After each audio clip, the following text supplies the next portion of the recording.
Hey yo yo yo, salut les turfeuses, salut les turfeurs, bienvenue pour un nouveau pronostic de Benoît Requin. Ok, place au pronostic du quintet du mercredi 1er février, direction Pau pour le prix Annie Hutton, Steeplechase, 4000 mètres, 14 partants, réunion 1, course 5, indice de confiance 1 sur 5.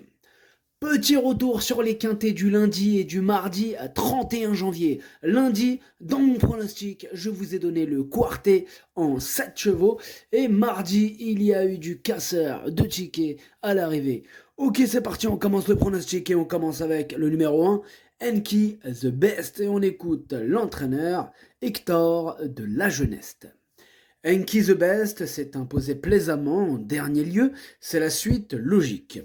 Il a souvent très bien couru à Pau et malgré le fait de porter du poids, il devrait pouvoir bien tenir sa partie. Avant le coup, il possède les moyens pour finir dans la bonne combinaison. Eh bien, ce numéro 1 me plaît beaucoup, je l'ai gardé très haut en deuxième position. Atlas Dercho Tchani. On passe au numéro 2, gage de réussite, et on écoute Dominique Bressou. Gage de réussite est tombé sur un os en dernier lieu. Il s'est bien comporté mais n'a pu soutenir la comparaison de la future lauréate pour finir. Il est resté en très belle forme et tentera de s'imposer cette fois. Il affectionne l'hippodrome et logiquement on visera la victoire. Il est super chaud Dominique avec son gage de réussite. En même temps, il a largement les qualités pour. En tout cas c'est mon préféré et je l'ai installé en tête. Ad numéro jauge, on passe au numéro 3, Avanea. Et on n'aura pas les commentaires de l'entraîneur qui est parti pêcher. L'entraîneur, c'est Patrice Quinton. Amuse-toi bien. Alors, ce numéro 3 aussi, je l'ai gardé un peu plus loin, au bout de combinaison, mais je l'ai gardé. Ad numéro 3, Dercho, Leine Dercho fait Lahar. On enchaîne avec le numéro 4, Marie Coastala. Et on écoute François Nicole. Mariko Astala reste sur une bonne sortie sur cette piste. Depuis, la jument est restée au mieux. Maintenant, elle affronte cette fois ses aînés. C'est évidemment une inconnue, mais elle a l'avantage d'avoir une relative fraîcheur et de ne pas avoir eu de combat difficile. Ce numéro 4 fait partie de mes préférés, je l'ai gardé très haut, en troisième position. Ad numéro 4, Darcho Tchalet. On passe au numéro 5, Sternkranz, et on écoute Joseph Vanagier. Sternkranz est un sauteur chevronné qui sait s'adapter à beaucoup de contextes différents. Il a réalisé un bon meeting de Cannes et on a préféré ne pas l'aligner lors de l'ultime réunion afin qu'il aborde la course de mercredi avec une relative fraîcheur. Troisième de cette épreuve l'an passé, cet adepte des pistes souples effectue un déplacement ambitieux. Ce numéro 5 aussi me plaît bien, je l'ai gardé en cinquième position. Ad numéro 5, Darcho Hams. On enchaîne avec le numéro 6, Picalina, et on écoute Dominique Bressou. Picalina reste sur une honorable troisième place face aux seuls 5 ans. C'est une jument qui n'a pas beaucoup couru, notamment sur les obstacles.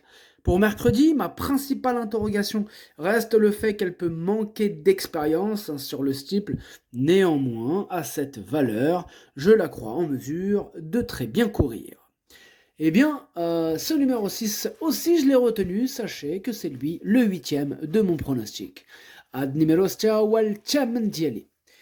On enchaîne avec le numéro 7, Idji, et on écoute Madame Isabelle Paco. Idji m'a déçu en dernier lieu, d'autant que sa rentrée avait été très bonne. C'est une jument qui se plaît beaucoup à Pau. Maintenant, je dois l'avouer, elle a son caractère. Il faut s'y résoudre, c'est elle qui décide. Bien disposée, c'est une chance. Ce numéro 7, c'est un regret, c'est mon deuxième cheval de complément en cas de non partant. Attention, possible cassage en vue. Ad numéro 7, درتشوف البلاصة ديال non partant والثاني فيهم عندكم.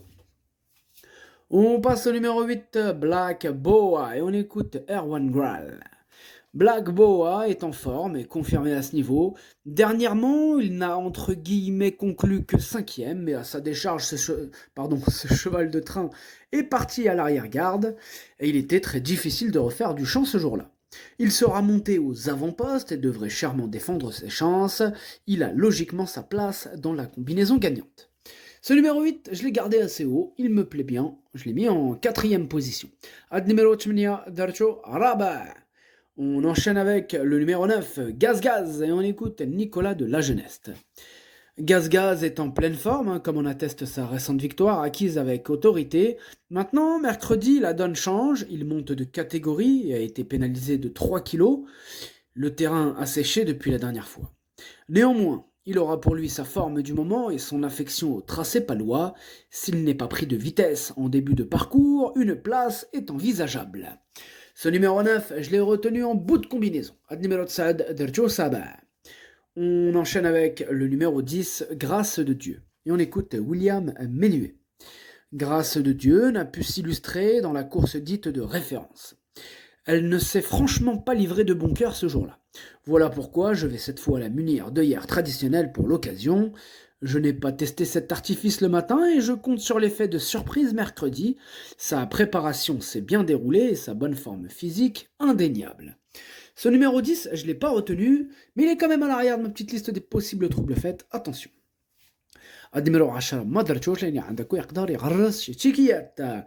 On enchaîne avec le numéro 11, Genesis. Ah, si on n'aura pas les commentaires de l'entraîneur Arnaud Chaillet, qui est parti pêcher. Depuis longtemps, il est parti pêcher d'ailleurs. Ad numéro 11, Madrachosh. Je vous ai dit que le 11, ouais, je l'avais pas retenu, mais il est en plein milieu de ma petite liste des possibles troubles faits, donc attention. On passe au numéro 12, Lord Dragon. Lui, l'entraîneur, c'est Joseph Van Adjier. Hein. Lui aussi, il est parti avec Arnaud Chaillet, Patrice Quinton, là, ils s'éclatent, hein, ils sont à la pêche, donc on peut pas compter sur son commentaire, sur son interview. C'est mort. Alors, ce numéro 12, c'est mon gros regret, hein. C'est lui, mon gros regret, c'est mon cheval de complément en cas de non partant. Attention. numéro 12 de تشوف البلاصه ديال لي نون بارتون هو الاول فيهم عندكم. Et on enchaîne avec le numéro 13, Lady Anwell. Et on écoute mademoiselle Anne-Sophie Paco. Lady Anwell m'a un peu déçu dernièrement. Maintenant, elle possède son caractère et dans un bon jour, elle est capable de fournir une bonne valeur dans une première épreuve. Elle est restée en bonne forme et si elle est décidée, nul doute qu'elle soit en mesure de finir dans les 5 premiers. Eh bien, ce numéro 13, sachez que je ne l'ai pas retenu. Numéro 13, Maderchouch. On termine avec le numéro 14, hein, Always Love You, et on écoute Jérôme Delaunay. Always Love You reste sur une bonne sortie sur cette piste. Sur sa lancée, c'était une première chance en seconde épreuve. On se retrouve finalement dans le premier volet de ce divisé. Il y a 2 ou 3 clients dans le haut tableau. Mais je m'attends toutefois à un bon comportement de sa part, hein, d'autant que le cheval est resté en forme et l'état du terrain lui importe peu. Ce numéro 14 non plus, je ne l'ai pas retenu. En revanche, attention, c'est lui le capitaine, c'est lui le chef de ma petite liste. Un peu comme hier, hein, c'était... Hier, dois-je vous rappeler que le capitaine de ma liste hier, c'était celui qui a gagné le quintet, le 15. Hein. Rappelez-vous, j'aurais dû. C'est le nom du cheval. Hein. J'aurais dû mettre plus haut, c'est clair, mais c'était le nom du cheval. Enfin bref, donc ce 14, attention, c'est lui, le chef de ma liste. Le pronostic, ça donne 2, As, 4, 8, 5, 3, 9. Merci d'avoir suivi cette vidéo. N'hésitez pas à mettre un pouce bleu si la vidéo vous a plu. Vous aidez ainsi grandement la chaîne. Pour accéder à tous mes tickets pour la course du quintet, rendez-vous directement en description de la vidéo. À jouer avec modération. Bonne chance. Chopez-le moi. Ciao.